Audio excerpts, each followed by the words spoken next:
Bonjour, bienvenue sur la chaîne Happy Mining. Donc aujourd'hui nous allons changer un petit peu de format vidéo.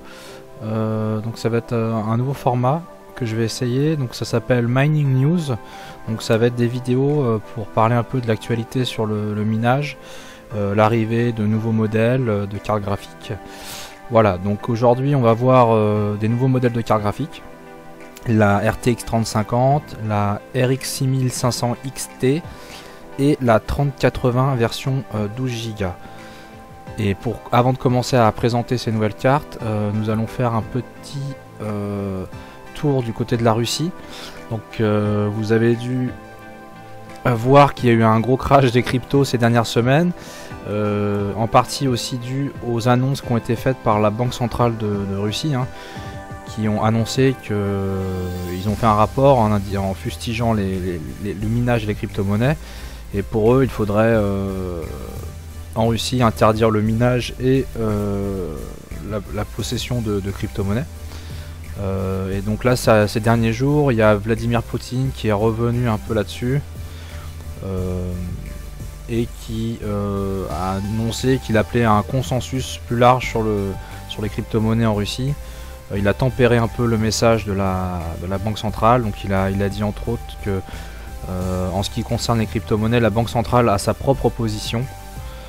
Voilà, et après il a dit, même si bien sûr nous disposons ici de certains avantages concurrentiels, notamment dans le secteur dit minier, je veux dire le surplus d'électricité et le personnel bien formé disponible dans le pays.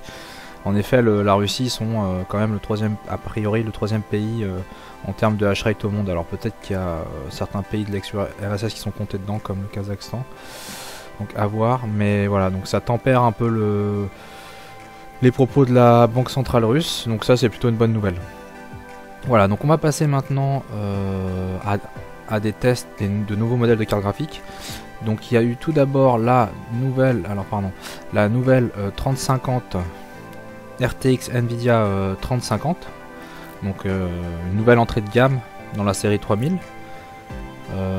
Ils ont annoncé ça comme une carte plus pour les gamers.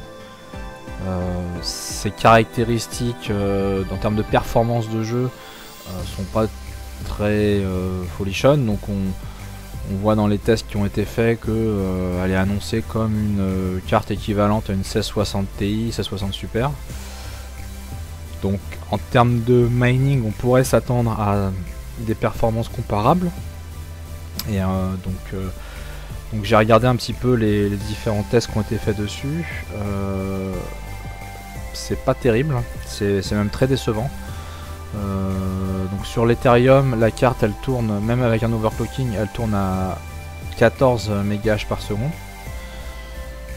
Donc là on pense que son potentiel est supérieur, mais le LHR s'applique sur la carte et il n'est pas encore contourné du tout. Donc la carte elle tourne à même pas 50%, enfin à 50% de bridage, donc on est à 13-14 MHz par seconde. On estime que le potentiel réel serait peut-être dans les 26-27 MHz par seconde sur l'Ethereum, mais rien n'est sûr. Voilà. Après la consommation électrique a l'air faible, 46 watts, une cinquantaine de watts. Ça a été testé sur d'autres algorithmes, mais ça reste quand même décevant. Donc il n'y a pas le LHR qui va se retrouver sur la plupart des autres algorithmes. Mais ça reste quand même assez décevant. Donc la carte, on la retrouve sur le Ravencoin, sur le Copo, à peine 13,5 MHz par seconde à 100 watts. Donc la consommation est pas excessive, Par contre, c'est le rendement est vraiment pas terrible. Sur le flux, donc l'algo ZLH, on est à 22 solutions par seconde, à peu près 120-130 watts de ce que j'avais vu. Donc les valeurs sur watt to mine sont pas forcément exactes. J'ai noté d'autres valeurs à côté. Voilà, donc c'est pas terrible. Ça vaut même pas les capacités d'une 1660 Super. Donc c'est vraiment pas très intéressant. Je vais vous montrer quand même pour comparer avec une 1660 Super. La 1660 Super, elle va être à 24 solutions contre 22, voilà, donc elle est moins performante dessus. Sur le Ravencoin, Ouais, elle est à peu près à 11-12, hein, elle est plus dans les 11-12. Ravencoin elle est un tout petit peu mieux, mais elle consomme la consommation un peu plus grande que 100 watts contre 90 watts. Et sur alors sur l'Autolycos, donc Autolycos c'est l'ergo. Sur l'ergo elle est affectée par le LHR un petit peu, donc elle tourne à 34 mégages par seconde, alors qu'une C60 Super elle est à pas loin de 60. Voilà, donc cette carte là, à part sur le flux et le Ravencoin, elle est pas très intéressante, hein, clairement. Après c'est comme tout, ça dépend le prix à laquelle vous allez acheter la carte. Et j'ai regardé un petit peu, et, cette carte là on la trouve déjà plus en stock, alors qu'elle était censée être pour les gamers. Elle est plus en stock et elle est vendue très cher, elle était annoncée à 260 €. Et en fait dans les faits elle était vendue à 450 €, 500 €. Donc vraiment cher. Voilà pour la 3050, donc une carte à fuir pour l'instant, hein. Après ça dépend toujours du prix, hein, mais bon, pas intéressant pour le minage. Ensuite on a la RX, donc de chez AMD, la RX 6500 XT. Donc pareil, hein, c'est une modèle d'entrée de gamme qui concurrence aussi d'ailleurs la 3050, elles sont sorties à peu près en même temps. En termes de performance, elle est annoncée comme moins performante quand même qu'une 3050, qui est déjà pas hyper performante. Voilà, donc j'ai regardé un peu les statistiques sur cette carte là. Et c'est pareil que la 3050, hein, c'est à peu près les mêmes conclusions, peut-être même en pire. La carte est vraiment pas faite pour le mining, elle sous-performe. Sur l'Ethereum, elle tourne à 13-14 mégages par seconde, comme la 3050.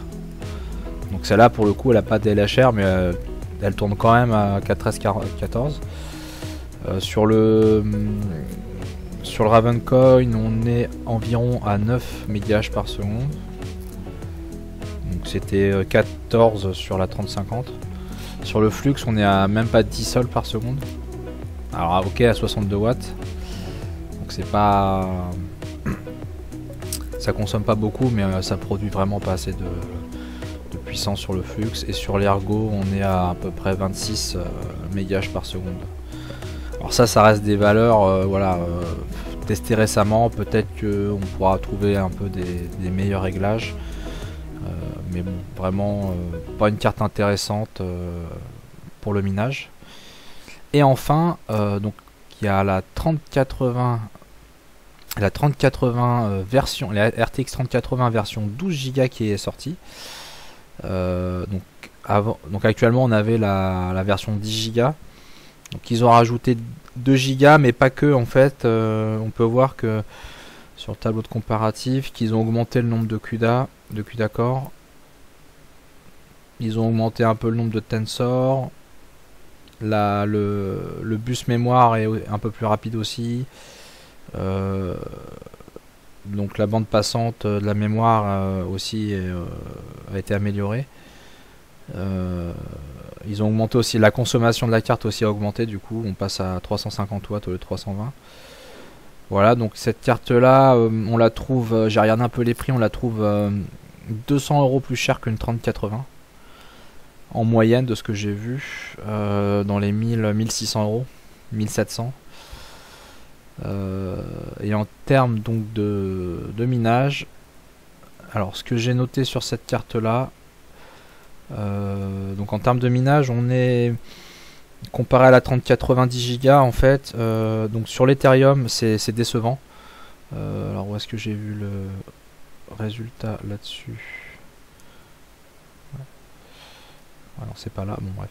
Donc sur l'Ethereum ça tourne à 60 mégages par seconde.